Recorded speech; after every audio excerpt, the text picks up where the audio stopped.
matin. Le journal de 8h sur Europe 1. Fanny Marceau. Bonjour Fanny. Bonjour Dimitri, bonjour à tous. Ce parquet national qui n'existe pas va exister, luttera contre la criminalité organisée. Je vais quasiment doubler le nombre de magistrats dans les prochains mois qui luttent contre le narcotrafic. Les projets ambitieux de Gérald Darmanin, le garde des Sceaux, qui soutient une proposition de loi historique. Dès aujourd'hui, le Sénat va débattre sur 2 textes qui visent à renforcer l'arsenal judiciaire et policier contre le narcotrafic.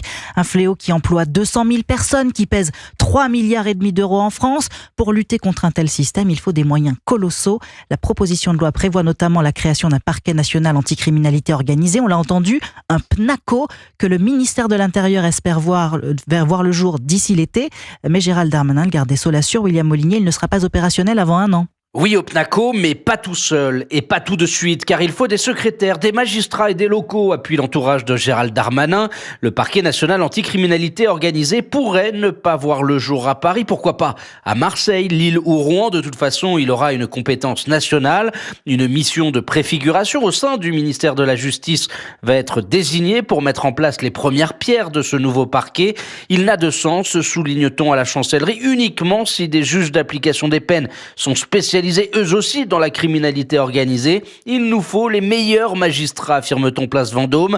Leur nombre dédié à cette thématique va d'ailleurs être doublé dans les 2 ans, soit une augmentation de 100 postes. Il faudra par ailleurs, appuie-t-on, que le ministère de l'Intérieur désigne un chef de fila, autrement dit un bras armé, comme peut l'être la DGSI pour le parquet national antiterroriste. Enfin, le garde des Sceaux préconise la création d'un véritable fichier Crimorgue qui renseigne sur le niveau de danger, de menace et la surface financière des plus grands trafiquants. William Molinier du service police-justice d'Europe 1. Et à noter que Gérald Darmanin, garde des Sceaux, sera à 9h l'invité de l'heure des pros sur CNews et sur Europe 1.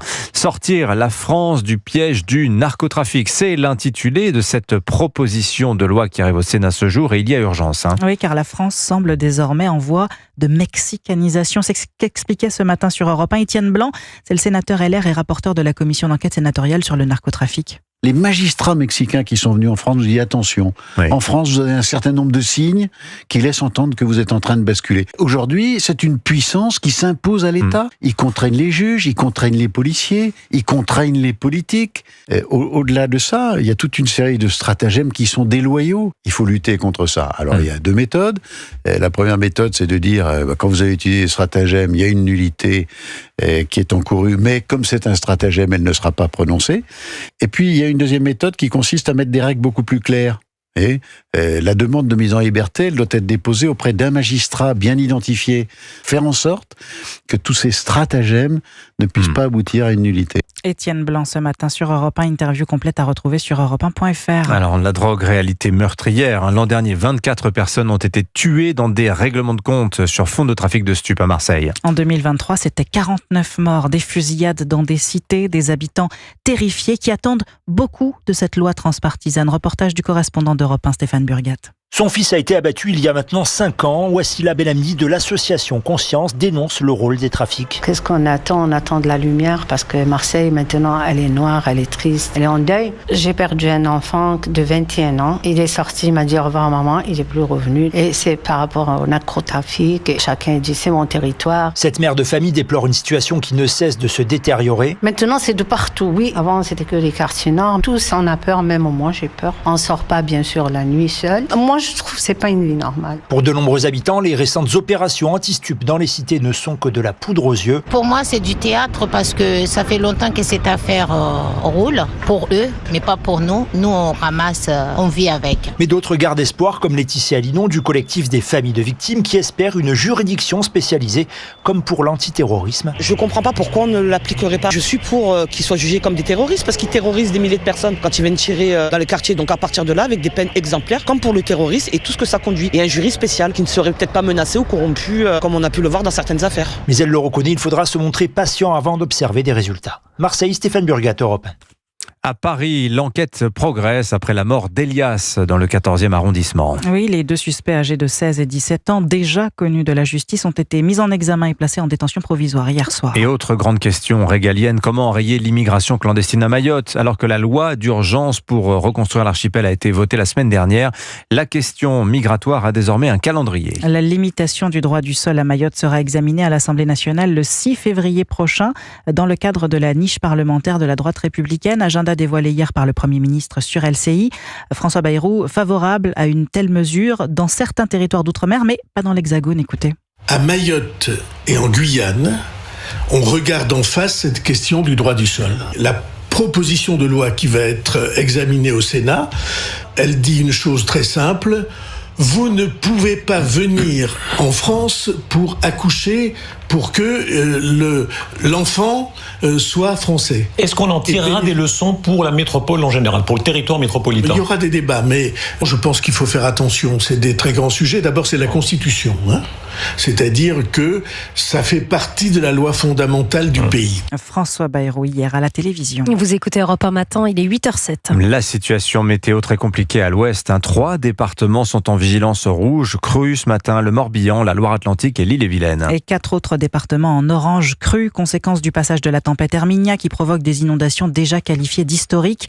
Les habitants ne voient pas le bout du tunnel. De nouvelles pluies sont attendues aujourd'hui à Pont-Réan, au sud de Rennes, où la Vilaine, l'un des cours d'eau qui a débordé, continue de monter.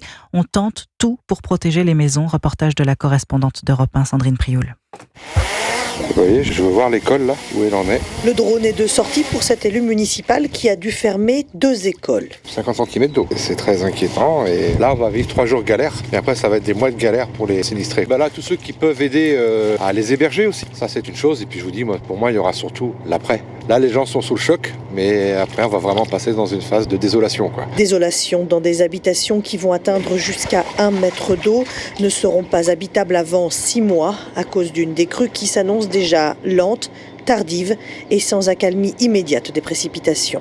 Ça va dépasser la crue de 2001, donc on a mis des parpaings, mais un parpaing ça fait 20 cm, donc ça ne va pas suffire. Donc. Voilà, et après la décrue, ça risque de stagner pas mal, ce qui n'est pas génial.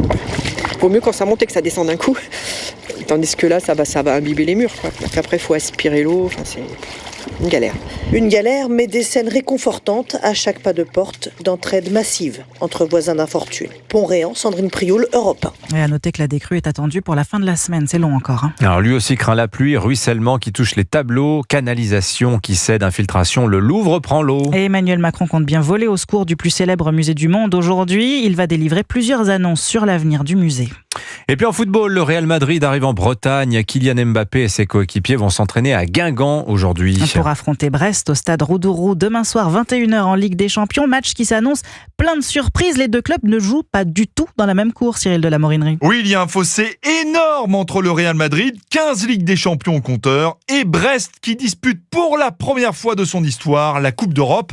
D'abord au niveau économique, le Real est de loin le club le plus riche du monde, confirme l'économiste du sport Vincent Chaudel. Plus qu'un monde, c'est une galaxie qui sépare les Brestois des Madrilènes. En termes de valeur de l'effectif, on est à 120 millions d'euros du côté du stade brestois pour 1,2 milliard du côté des Madrilènes, c'est-à-dire x10. En clair, Kylian Mbappé vaut plus cher que l'ensemble de l'effectif brestois. Bref, entre le Real et Brest, il n'y a pas photo, confirme le journaliste Jacques Vendroux. Le Real Madrid est un club mythique, c'est l'un des plus beaux centres d'entraînement du monde. Il y a une culture de la gagne. En tous les cas, le Real, c'est ce qu'on fait de mieux actuellement au monde. L'écart est également très important concernant la notoriété planétaire pour le Real et essentiellement régionale. Pour Brest, le club espagnol compte 170 millions de followers sur le réseau social Instagram contre 380 000 pour le stade brestois. Cyril de la Morinerie. Merci Fanny Marceau, c'était votre journal.